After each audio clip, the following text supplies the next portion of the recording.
성경 말씀 봅니다. 역대하 26장 6절에서 10절 말씀, 구약 성경 691쪽 역대하 26장 6절에서 10절 말씀 참고해서 올리겠습니다.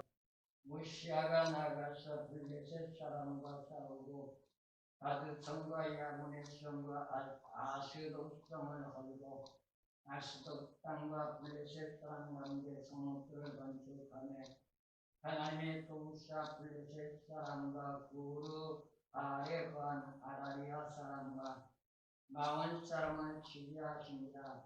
암몬 사람이 우시아에게 도움을 바치며 무시아가 심히 강성하여 이름의 애국 병방까지 벗었더라.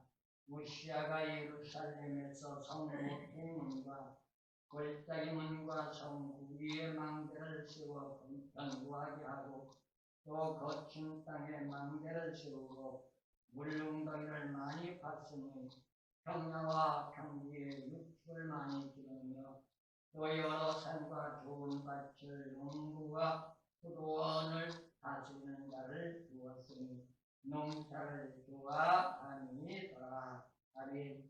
오늘 성경 말씀 역대하 26장 6절에서 10절 말씀 보면 남유다 제10대 왕인 우시아가 남유다를 통치하면서 하나님의 말씀에 순종할 때 복을 받는 역사를 오늘 성경 말씀을 통하여 우리에게 가르쳐주고 있습니다. 특히 구약 성경 역대기는 역사서로서 남유다나 이스라엘의 왕들에 대한 행적을 우리에게 가르쳐주면서 그 왕들의 신앙의 삶에 따라서 때로는 복을 받기도 하고 때로는 하나님 앞에 징계의 대상이 돼서 멸망당하기도 하는 그러한 교훈을 가르칩니다. 그런데 오늘 성경 말씀을 참고해보면 바로 우시아가 왕이 되면서 남유다를 통치해 나가는데 그의 정치적인 관계성으로 나라가 번영과 부강을 이루어지는 모습을 가르쳐 줍니다. 그래서 오늘 성경 말씀의 주제를 우시아의 정치적인 번영과 발전이라는 주제를 한번 생각해 봤습니다. 이러한 전제 조건의 오늘 말씀을 참고해 볼 때 어느 시대를 막론하고 우리는 정치인을 한번 생각해 보게 되는 것이죠. 정치적인 사람들을 보면 나름대로 그들의 정치적인 철학이 있습니다. 그리고 예수를 믿는 신앙의 삶으로서의 사람이라면 믿음에 입각한 신앙적인 삶의 철학을 또한 가지고 있을 겁니다.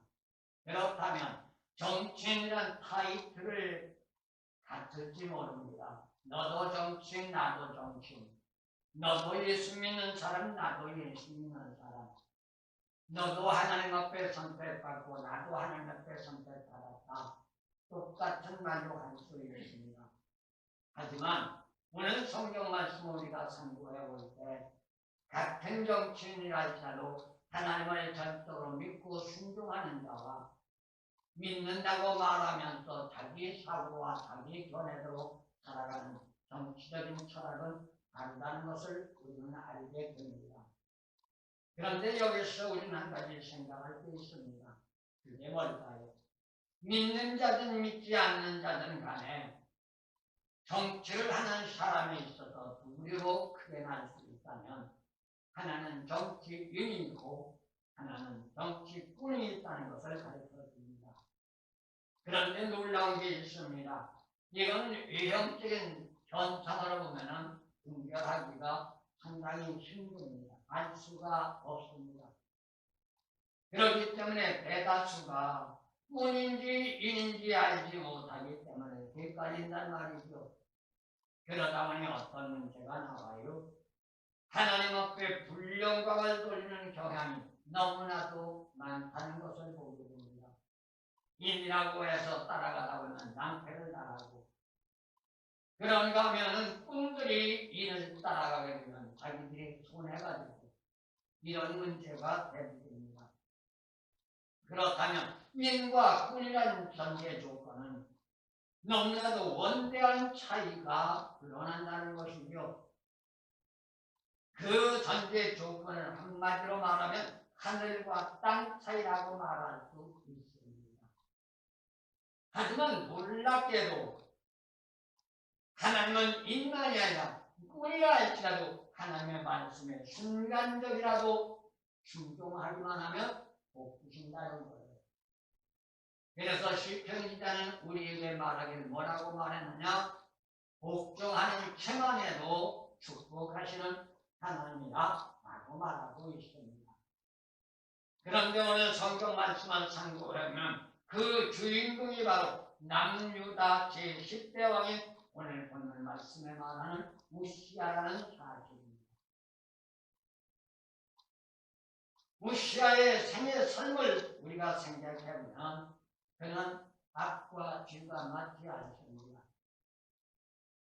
52년 동안 남유다를 통치했지만 왕으로 즉위할 때는 하나님의 사람 선지자의 말에 동행했을 때 복을 받았지만 하나님의 선지자를 떠났을 때는 무참하게 하나님으로부터 책망받았고 징계의 대상이 됐고, 우시아의 생애 종말은 비참했던 것을 보게 되는 것이죠. 그래서 시종 일관하지 못하다는 겁니다. 스가랴 선지자가 사는 날에 선지자의 영향을 받았습니다. 그래서 하나님을 구하는 삶으로 살아가기 때문에 5절 말씀을 보면 그의 삶은 형통했습니다. 다시 말하면 복받은 생활이었다는 거죠. 이는 어느 시대를 막론하고 얘기가 될 수가 없습니다. 설령 꾼이라 할지라도 하나님 사람의 교훈을 받아들여 순종하며 그가 누가 되었든지 간에 하나님은 축복하시는 하나님. 그렇다면 이러한 사실 여부를 통해서 오늘날 믿는 우리들에게 주어지는 교훈이 과연 무엇일까? 우리는 한 번쯤 생각해 볼 필요성이 있는 겁니다. 오늘 본 말씀 6절에서 8절 말씀 보면 우시아 왕의 국정에 대한 철학이 나옵니다. 그의 국정에 대한 철학은 어떻게 보면 당연지사예요. 이상할 거 아무것도 없어요. 하지만 믿는 자로 볼 때 그 목적의식이 어디에 있는가에 따라서 그 결과는 달라질 수 있다는 것을 우리는 알아야 합니다. 이거는 오늘 본 말씀 우시아만은 아닙니다. 오늘 현 시대에 정치를 하는 사람이든 하나님의 일꾼으로 선택받았다 부름받은 일꾼이든 간에 똑같습니다.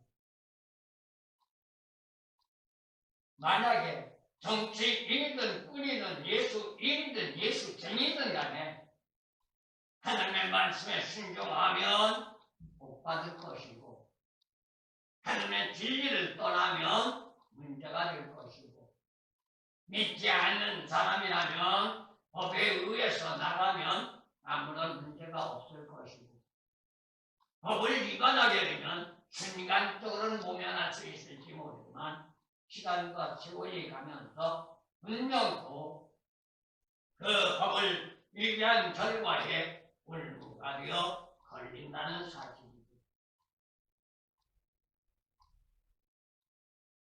일반적인 사고로 생각해 본다면 이는 더욱 심각한 결말을 초래할 것을 말해줍니다. 그런데 대다수가 어디에 속하느냐? 오늘 본 말씀에 우시아와 같은 사람에 속하고 있다는 것입니다. 왜냐하면 믿는 자로 생각해 볼 때 인이 아닌 꾼들은 공익적인 번영과 발전보다는 자기 자신의 육신적인 이해 타산의 목적이 우선순위가 되어 있다는 것이죠. 이건 오늘날 현 시대도 마찬가지입니다. 우리가 TV 뉴스를 통해서 정치인들 보더라도 그들의 정치적인 철학은 나라와 민족과 백성을 위한 것이 아니라 자기들의 기득권과 자기들의 당파적인 문제만 생각하고 있다는 것을 보게 되죠. 그렇다면 니니 아닌 꾼들은 거울 중 화려한 포장으로 눈속임을 합니다.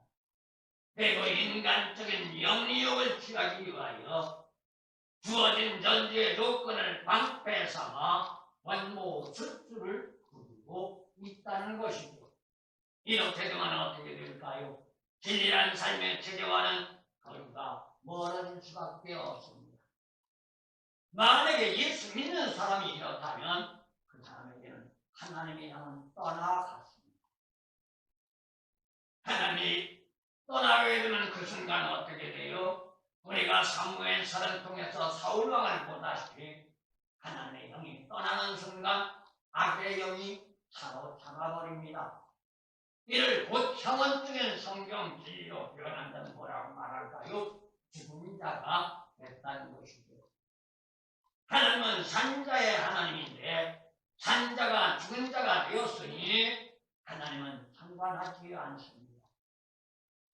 아무리 사람들 보기에 그럴듯하고 아무리 사람들 보기에 멋있고 대단해서 사람들이 인정하고 존경하고 칭찬한다 할지라도 이 심령 안에 예수의 영 성령에 사로잡히지 않은 자는 죽습니다. 정치인으로 말하면 그들은 꾼이 될 수밖에 없는 겁니다. 꾼은 죽은 자입니다. 육신적인 안일과 안욕에 매료됐기 때문에 그들은 하나같이 권모 술수로 포장하고 그 권모 술수로 포장한 술책을 가지고 사람들을 이용하고 있으니 이는 하나님의 영 성이 아니라 성령이 아니라 사단 마귀의 역사라는 것을 보게 됩니다. 그렇다면 오늘 성경 말씀에서 우리에게 말하는 우시아를 우리는 한번 생각해 볼 수가 있습니다. 오늘 성경 말씀을 우리가 상고해 보다시피 물레셋의 중요한 방어 기지였던 각의 양원의 아군의 성을 함락시켰습니다. 그리고 이러한 성들을 파괴하고 그 자리에다가 유다의 성읍을 건축했고 유다 남동쪽 경진 구르바라는 곳에 거주하던 아라비아 사람들과 마음 사람들까지 공략함으로 우시아의 세력은 날로 번영 발전하여 주위 나라에게 정말로 위협을 주는 그러한 강성대국으로 발전할 수 있었던 겁니다. 그러다 보니 그의 세력은 남쪽 갈대아 바다까지 미쳤고 그 위세는 동쪽의 암몬 사람들 웃야에게 도움을 받는 엄청난 역사가 일어났던 것이죠. 이렇게 정치적인 국력이 강성해지자 어떤 문제가 대두됐을까요? 우시아의 명성은 애국의 변방까지 이르게 되었습니다. 반면에 국가적인 번영과 발전을 거듭하면서 강성한 국가로 장성한 우시아의 힘과 능력은 누구에게서 온 걸까요? 오늘날도 예의는 아닙니다. 힘들고 어려울 때 무릎 꿇고 눈물에 콧물 흘려가며 아버지 앞에 매달립니다. 하나님의 역사 속에 조그만 축복받고 안일과 안욕을 추구하게 되면 자기를 드러내는 게 인간의 본성이에요. 그게 죄악된 인간의 본질적인 본성이라고요. 믿는다 할지라도 물과 성령으로 거듭나지 못하고 하나님의 사람으로 온전히 변화되지 못하면 포장된 술책과 척하는 형식적인 삶은 그 상황이 이 심령 속에 자리 잡고 있던 죄악의 근성이 머리들거나 우리를 부채질합니다. 네가 했지 않느냐? 네가 치르지 않느냐? 그리고 사람들의 그런 말을 듣게 됩니다. 사람들이 그렇게 부채질하는 건 역시 그들의 심령 속에 사단 마귀가 역사하고 있기 때문입니다. 그렇다면 우리는 여기서 한 가지 생각할 게 있습니다. 하나님의 은혜와 은총을 받아 국위 영광을 누리는 것이 문제가 아니고 명예 권세를 갖는 것이 문제가 아니고 사람들의 사람들에게 인정받고 칭찬받고 대접받는 것이 아니라 그 축복받은 것을 우리가 어떻게 관리하며 어떻게 유지하느냐가 받기보다 더 힘들다는 겁니다. 그러면 어떻게 할까요? 하나님 앞에 겸허하게 낮아진 자스러움을 들고 순간순간 어둠의 권세가 넘실거리며 나의 심령 속에 들어와 머리를 들고 목을 굳게 하려고 하는 것을 기도로 꺾어놓지 않으면 우리는 그 받은 복을 유지할 수도 없고 관리할 수도 없단 말입니다. 그래서 사도바울은 고백합니다. 나는 매일같이 죽노라. 이 매일같이 죽노란 말이 뭘까요? 매일같이 무릎 꿇고 회개한다는 말이에요. 매일같이 말씀으로 자기를 복종시키고 서서 복종시키고 하나님의 말씀에 순종하기 위하여 발버둥친단 말이에요. 이렇게 하지 않으면 우리는 어둠의 권세를 이길 수가 없습니다. 흑암의 권세를 이길 수가 없고 속된 세상을 이겨나갈 수가 없습니다. 속된 세상과 싸워 이기는 건 내가 이기는 게 아닙니다. 어둠의 권세와 싸워 이기는 건 내가 이기는 게 아닙니다. 나에게 찾아오신 주님의 역사 성령이 나를 붙잡고 나의 심령 속에서 다가오는 어둠의 권세를 막아내기 때문에 우리가 이길 수 있다는 겁니다. 그렇지 못하면 우리는 오늘 본 말씀 무시아처럼 순간적인 순종과 순간적인 순복으로 축복받았지만 결국 물과 성령으로 거듭나지 못하고 변화되지 못한 삶이었기 때문에 심령 속에 잠자고 있던 어둠의 권세가 머리를 들거나 무시아를 부추기며 자기를 드러내게 한 결과로 하나님과 관계가 끊어지는 불상사가 대두됐던 겁니다. 그래서 이사야서를 우리가 참고해보면 이사야서 54장 1절에서 3절 말씀에서 볼 때 뭐라고 말해요? 하나님을 구하는 자에게 장막터를 넓혀주시는 축복이신 하나님이라고 말해요. 우리는 힘들고 어려워도 하나님 앞에 무릎 꿇고 기도하는 이유가 어디 있을까요?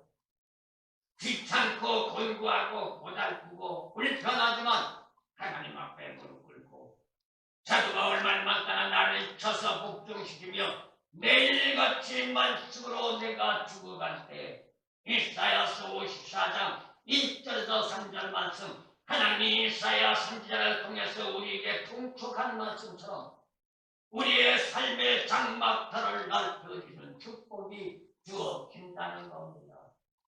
이게 복받는 비결입니다. 이게 받은 복을 유지하며 관리하는 비결이란 말입니다. 그리고 오늘 성경 말씀 9절에서 10절 말씀 보면 우시아의 국내적인 정치적 철학이 나오고 있습니다. 어느 시대를 막론하고 내적인 면이 안정을 이루지 못하면 아무리 외적인 삶이 화려하고 멋있다 할지라도 사람들에게는 내가 아무렇지 않다고 포장할 수 있을지 모르지만 본인 스스로의 심령 상태는 불안과 초조와 걱정과 근심으로 가득할 수밖에 없습니다. 그러니 얼굴에는 아무리 누가 뭐라 해도 자신이 뭐라고 한다 할지라도 수심으로 가득 찰 수밖에 없는 것입니다. 하지만 아무리 외적인 문제가 강성하게 보일지라도 내적인 정치적 문제가 편안함을 유지하지 못하면 이러한 외적인 강성함은 아무런 소용이 없습니다. 그래서 우리 본인은 뭐라고 말했느냐? 의유내강이라고 했습니다. 외적은 순수하게 보인다 할지라도 내적은 강한 자가 되라는 것이죠. 우리 예수 믿는 사람 마찬가지입니다. 사람과 사람들의 관계 성립 속에 나갈 때 바보 같고 정신 같고 정치 같고 병신 같다 할지라도 내적인 심령 상태가 성령으로 강하게 자리 잡고 있다면 어떠한 상황이 없건 속에도 그 사람을 휘두를 자는 아무도 없습니다. 그래서 히브리서에서 기자는 뭐라고 말하느냐? 이러한 사람은 세상이 감당할 수 없다라고 말해줬던 것을 보게 됩니다. 반면에 우시아를 우리가 생각해보면 하나님의 사람 선지자의 모사에 따라서 국정에 대한 내실을 빠져나갔습니다. 그리고 자국민의 삶의 안정을 취할 수 있도록 오늘 성경 말씀 보다시피 농업 정책에 주력해 나갔고, 이러한 전제 조건은 우리나라도 예의는 아닙니다. 과거 70년대, 80년대를 비교해본다면 오늘날 사람들은 그 전제 조건을 알지 못한 채 주어진 눈앞에 벌어진 현실만 가지고 완구하고 있죠. 오늘날 이만큼 경제가 올라온 것이 단순하게 그냥 앉아서 올라온 게 아닙니다. 우리들의 부모님들 돌아가신 분이 먹지 못하고 입지 못하고 북한 사람들보다도 더 못한 고통과 괴로움을 당하면서 허리를 졸라 매개고 하루에 정말로 풀떼기 먹는 것도 벅찬 가운데서 어찌 되었든 우리 자신들만큼은 이렇게 굶기는 생활에서는 안 될 것이고, 우리나라가 세계 열방에 이렇게 몇시 천대받는 나라로 지속돼서는 안 된다. 일어나자. 힘들고 어려워도 참고 인내하며 극복하고 일어나자. 그 전제 조건이 새마을 운동이었고, 그 전제 조건이 우리나라 근로자들이 외국에 나가 피땀 흘린 결과가 이 나라 민족을 이만큼 성장시켜 놨던 겁니다. 그런데 놀랍게도 역사적인 비약기를 말하면 그러한 비전과 그러한 전제 조건을 내다보지 못하는 사람들은 그러한 결과를 만들기 위하여 발버둥치는 지도자를 핍박했고 박해했고, 그러한 과정을 일으키는 건 오늘날 현 시대 사람들처럼 머리에다 끼들리고 반대운동 했던 것을 우리는 보게 됩니다. 이제 뭘 말하는 걸까요? 예수 믿는 사람으로 말한다면 진리의 길, 복된 길, 생명 구원 받는 길로 들어가려면 어둠의 권세가 방해 공작한단 말이에요. 가장 힘든 방해 공작이 뭔지 아세요? 에세에서 들어오는 건 얼마든지 싸워 이길 수 있습니다. 막말로 너라는 사람이 나를 핍박할 때 감당하지 못하면 그 사람 안 보면 죽습니다. 그런데 심각한 건 하나님의 역사가 아닌 사단마귀가 내 심령 속에 들어와 나를 괴롭힐 때 그것을 이긴다는 게 가장 힘듭니다.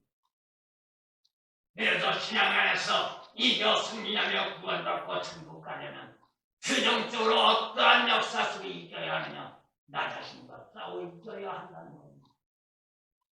나 자신과 싸워 이기려면 어떻게 해야 돼요? 하나님의 도움을 받아야죠. 로마서 8장 26절 우리가 연약하고 부족하고 미약하여 넘어지고 쓰러질 때 성령님이 우리에게와 우리를 도와주시는 역사가 있지 않으면 우리는 이겨나갈 수가 없고 승리할 수 없단 말입니다. 그러려면 어떻게 해야 돼요? 이에 더는 따지지 말고 내가 하나님 믿었으니, 내가 예수 믿고 구원받았으니 죽어도 살아도 예수 안에서 살겠다는 각오와 결단을 가지고 나가야 돼요. 하나님은 저와 여러분들을 도와주시는 역사가 나타날 줄로 믿습니다. 국가적인 국력이 약하면 그 어떤 상황에서 힘을 쓸 수가 없습니다. 자국민은 위축될 수밖에 없고 일체의 간섭을 감당할 수 없습니다.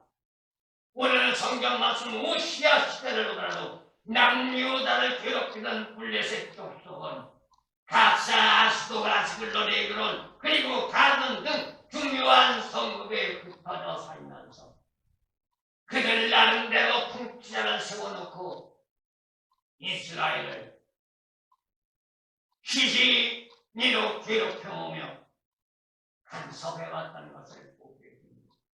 그 일대로 우리는 사사기를 돌아가보면 알죠.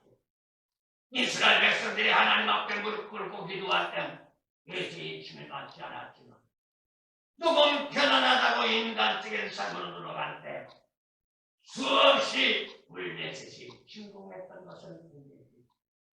이건 오늘날 우리도 마찬가지입니다.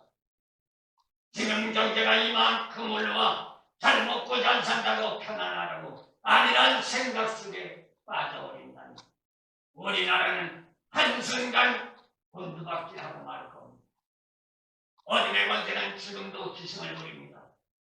이 나라를 정복시키려고, 믿는 자들을 정복시키려고, 그래서 현 시대를 보면 터무니없는 일들이 벌어지는데, 국회에서 나라와 민족과 백성을 다스려야 할 국회의원들이 이 나라 민족이 이 땅 무릎 꿇고 기도하며 목에서 피를 토해가며 하나님 앞에 부르짖었던 십자가 군사들, 그들이 세워놓은 교회를 말살하고 말살 정책을 세우겠다고, 국회에 통과시키겠다고 이 시간에도 야단 법석을 치고 있습니다. 이유는 뭘까요? 믿는 자들이 기도하지 못한 결과, 믿는 자들이 깨어나지 못한 결과, 믿는 자들이 배부르다고 말씀을 떠난 결과, 하나님의 공의 대가라는 사실입니다. 남유다를 괴롭히던 불레전 족속, 이렇게 괴롭혀왔습니다. 여호수아서 13장 3절, 아모스 1장 58절, 스바냐 2장 4절 말씀에서 교훈해주고 있는 것을 보게 됩니다. 그렇다면 국가적인 통치자의 정치적 철학에 따라 국가의 위상은 달라질 수 있다는 거죠. 이거는 정치인들만은 아닙니다. 그 나라에 소속된 백성들의 삶의 생활의 철학도 예의는 아닙니다. 자국민의 위상 역시 따라 올라갈 수 있습니다. 백성들의 GNP도 상승할 수도 있습니다. 그렇다면 감히 어느 누가 약자가 원수인 없는 강성한 국가로 성장할 수 있단 말입니다. 그런데 이러한 사실을 알지 못한 어리석은 지도자나 어리석은 백성들이나 어리석은 정치인들은 지금이 어떤 시대인데 그러면서 국가적인 방위를 약하게 하고 인간적인 사고와 견해, 순간적인 안일과 안흥만 추구하다가 결국 멸망에게 들어간 게 우리나라 과거 역사라는 것을 보게 되죠. 일제 36년이 왜 그런 역사가 나타났어요? 한국전쟁이 왜 문제가 됐어요? 일제 36년 일어나기 직전 구한날 이 땅에 미시 조선 정치인들은 자기들의 안일과 안흥만 추구하며 세상에 속던 말로 간에 붙었다 쓸개 붙었다 유익만 추구한 결과 결국 36년이나 고통을 당했습니다.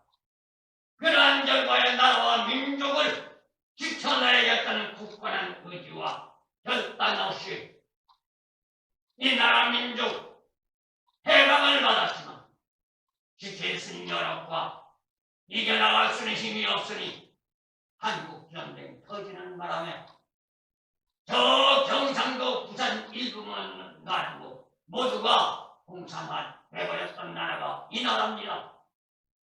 그런데 하나님의 놀라운 역사 속에 믿는 자들이 금식하고 불철주야 하나님 앞에 몸부림치고 기도할 때 하나님의 역사 속에 이 나라가 이만큼 성장했고 부강할 수 있었던 것을 보게 됩니다.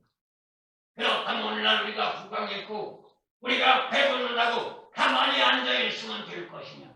안 된다는 이야기죠. 힘들고 어려워도 참고 견디는 인내와 끈기를 가지고 이루어진 하나님의 역사의 축복을 유지하며 관리하며 이어나가기 위하여 더욱 몸부림치고 싸워나가지 않으면 안 된단 말입니다. 여기에는 우시아도 예는 될 수 없습니다.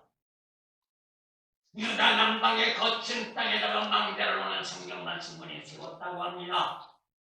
그리고 웅덩이를 파서 용수를 공급하여 육축을 일렀고 목축업과 농사를 짓는 데 사용했다고 합니다. 뭘 말하는 거예요? 산업전선의 개발을 했단 말이에요. 토질이 좋은 농토를 만들었고 농업국가를 위상을 떨치며 백성들이 헐벗지 않는 부유한 삶으로 나갈 수 있도록 그래서 터전을 확장하면서 인류 내강의 실체를 가져나갔다. 받았던 겁니다. 이건 오늘날도 마찬가지죠. 한 군가의 정치인든 지도자든 간에 자기에게 주어진 사명을 분명히 깨닫지 않으면 인이 아닌 뿐이 될 수밖에 없단 말입니다. 그러나 나라와 백성들의 안위를 생각하지 않고 개인적인 위상만 생각하는 몰상식한 정치인의 처지의 삶으로 일관하다 보니 현실은 엉망진창이 되어버리고 말았다는 사실.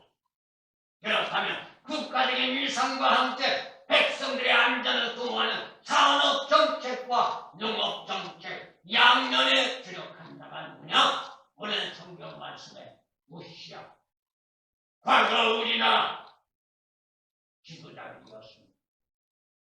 그 결과로 오늘 본 말씀 우시야가 하나님 앞에 축복받았던 것입니다. 이 나라 민족도 이만큼 축복받을 수 있었던 것을 우리는 보게 됩니다. 여기서 우리는 생각할 것이 있습니다. 국가적인 입지에서 볼 때 국력을 지원하는 것도 중요합니다. 그러나 더 중요한 게 있다면 백성들을 돌보는 것도 국가를 유지하는 데 크나큰 역사적인 사업이라는 걸 볼 때 중요합니다. 어떤 나라는처럼 국력은 지으면서 백성들을 돌아보지 않으면 그냥 얼마 갖지 못해서 백해버립니다. 무너져버립니다. 이게 바란스가 맞아야 합니다. 우리 예수 믿는 사람 마찬가지입니다. 말씀으로 많이 배웠다고 큰 소리 쳐서는 안 됩니다. 그건 어느 순간입니다. 시간과 세월이 지나가면 그 사람은 사단마귀 유혹에 빠져버립니다. 무릎 꿇고 성령 받고 은사 받았다고 대단하고 큰 소리 쳐서도 안 됩니다. 그 사람 역시 얼마 가지 않아 사단마귀 유혹에 넘어갑니다. 그럼 우리는 어떻게 할까요? 말씀과 하나님의 영, 성령 역사가 바란스를 맞추지 않습니다.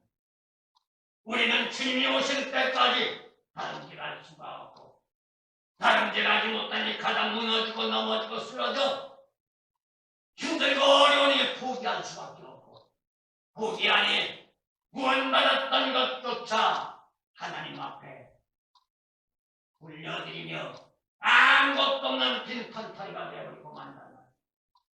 이렇게 되면 가치 없는 존재가 되어버리고, 오늘 성경 말씀의 우시야가 바로 그러한 존재입니다. 왕으로 죽이라고 스가랴 선지자의 말을 듣고 나갈 때는 하나님이 축복했지만, 자기가 이렇게 북왕의 나라를 만들어 놓고 자신도 모르는 사이에 어둠의 권세가 심령 속에서 머리를 드러나 자기를 부채질할 때 하나님 말씀을 붙잡고 나가는 것이 아니라 세상적인 논란을 말하며 인본주의로 나가다가 결국 자아를 드러내며 이제 앞으로 나오겠습니다만 자기도 하나님 앞에 지엄도원 자라 왕의 특권을 가지고 하나님의 성전에 들어가 제사를 드리다가 하나님 앞에 징계의 대상이 되어 문둥병이 걸려 쫓겨났고, 그리고 왕의 자리까지 상실하고 죽을 때까지 열번된 상황 속에서 그의 아들이 섭정정치를 하는 불상사가 일어났던 것을 보게 되는 것입니다. 백성이 없는 나라 있을 수가 없습니다. 나라가 없는 나라 백성이 있을 수가 없습니다. 아무리 명석한 통치자랄지라도 국민이 없다면 통치자라는 이름은 무용지물이 될 수밖에 없습니다. 백성이 없으면 정치인도 무익한 무용지물이고, 정치인은 백성과 나라를 위해서 일하라고 세워집니다. 자기들의 기득권을 위하여 살라고 세워진 게 아니라는 걸 알아야 한다는 것입니다. 그러나 문제는 이러한 전제 조건을 무시하는 거죠. 그러다 보니 정치적인 문제만이 아니라 믿는 자들 왜 없다는 겁니다. 천하무적인 생명을 책임지고 그 생명들을 구원시켜 하나님의 나라로 이민을 보내라고 하나님이 선택해 불러주셨거든요. 그러나 하나님의 전제 조건을 망각한 채 하나님의 영광이 아닌 자기의 영광을 추구하다가 결국 구원받지 못하고 멸망의 길로 갈 수밖에 없단 말입니다. 마지막 말씀드립니다. 6절에서 10절 말씀 보면 이러한 전제 조건을 가지고 우리에게 가르쳐준 우시아에 대한 교훈을 말합니다. 사실 성경의 말씀은 당시 시대만을 말하는 것은 아닙니다. 믿음의 척도를 지향하면서 신앙적인 삶으로 나아가는 어느 시대를 막론하고 믿는 자는 다 해당이 되고 있다는 거죠. 정확하게 말하면 성경 말씀에서 우리에게 가르쳐주는 교훈은 너에게 해당되는 것이 아니고 그 당시 사람들에게 해당되는 것이 아니라 이 시간 나에게 주어지는 메시지라는 것을 가르쳐줍니다. 그렇다면 우리들 진리가 아닙니다. 내가 잘났느냐 못났느냐 똑딱하느냐 배웠느냐 못 배웠느냐 가졌느냐 못 가졌느냐가 문제가 아니라 내가 얼마만큼 하느냐 순종하고 나가느냐에 따라서 내 삶이 달라질 수 있다는 것을 가르쳐줍니다. 국가적으로 말하면 말씀에 순종하면 강성국가가 될 수가 있고 말씀에 순종하면 국태민안함을 누릴 수가 있고 말씀에 순종하면 백성들이 삶의 생활이 윤택해질 수 있다는 겁니다. 여기에서 국가적으로 말하거나 공중적으로 말하면 누가 바로 서야 할까요? 지도자가 바로 서야 할까요? 지도자가 바로 서서 바른 길로 이끌 때 백성들이나 공동체 일원들은 푸시 달지 말고 따라가면 못 봤습니다. 그렇기 때문에 오늘 성경 말씀 볼 때 선지자의 말에 순종했을 때 우시아의 이상은 올라갔습니다. 자기가 올라가려고 하지 않아도 하나님이 올려준 겁니다. 하지만 이러한 모든 역사가 단순하게 이루어지는 건 아닙니다. 아까도 말씀드렸던 거죠. 이 내각이란 말처럼 왕에서부터 백성이 이르기까지 신앙적인 입지로 가져나갔을 때 그리고 국가적인 일상을 위하여 모두가 하나가 되어 주역하고 나갈 때 하나님의 역사가 일어났다는 사실입니다. 여기에는 누구의 공이 클까요? 그 나라의 지도자 우시아 왕의 공이 큰 것이냐? 우시아 왕의 뒤에서 왕을 못사고 이끌어갔던 하나님의 사람 스가랴의 공이 컸던 겁니다. 그런데 어느 시대를 막론하고 지도자가 나가는 길에 뒤에서 보필하는 자는 공이 드러나지 않습니다. 아무도 그 사람의 공을 생각지도 않습니다. 그렇다고 해도 자기의 주어지는 사명을 감당할 때 그 사람은 하나님으로부터 축복받습니다. 하나님의 진리 안에 도약할 때 인간들의 복된 역사는 축복으로 우리에게 주어지게 되고 만약에 그렇지 않고 진리를 벗어난 인간적인 입지로 돌아간다면 그가 누가 되었든지 간에 하나님의 도움을 받을 수 없는 불상사가 됩니다.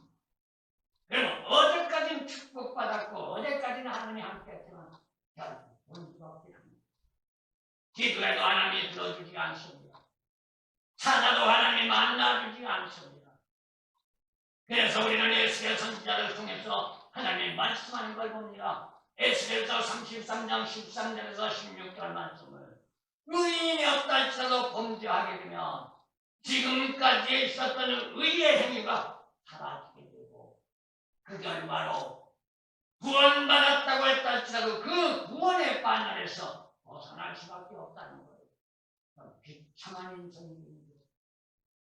그래서 힘들고 어려워도 믿는 자라면 시종일관한 삶으로 나가는 겁니다. 그렇다면 우리는 어떻게 해야 할까요? 힘들고 어려울 때 힘들다 어렵다. 저부터도 불평불만 하지 말고 무릎 꿇고 하나님 앞으로 들어가야 합니다. 하나님을 찾아야 합니다. 하나님을 찾으면 만나준다고 했습니다. 하나님 앞에 부르짖고 기도하면 들어준다고 했습니다. 그리고 하나님은 복의 문을 열어주신다는 거예요. 하지만 불의를 행했다면 그 안을 막론하고 어떻게 할까요? 불못 속에 찢기와 같이 여기십니다. 불못 속에 찢기 그냥 버려버립니다. 에스겔서 22장 17절에서 22절 말씀을 통해 볼 수 있습니다. 그렇다면 믿는 자로 무엇인가 이루었다고 할 때 우리는 어떻게 할 것이냐? 나를 드러내고 과시하려고 하지 말고 나를 인정해달라고 말만이 하지 말고 더욱 나아가서 겸허하고 겸손한 자세로 하나님의 영광이란 두 글자를 위하여 생명을 불사하겠다는 각오의 신사적인 결단을 가지고 나가는 그 어떤 상황 여건이 다가와도 좋으신 하나님 함께 하시면서 에벤네스의 도움의 역사 속에 가로막힌 장막을 무너뜨릴 것이고 나가는 길은 열려지게 할 것이고 높은 것은 낮아지게 할 것이고 낮은 것은 높아지게 함으로 힘들고 어려울 때 우리를 붙이고 끌어 풍부한 축복의 역사가 우리 모두에게 주어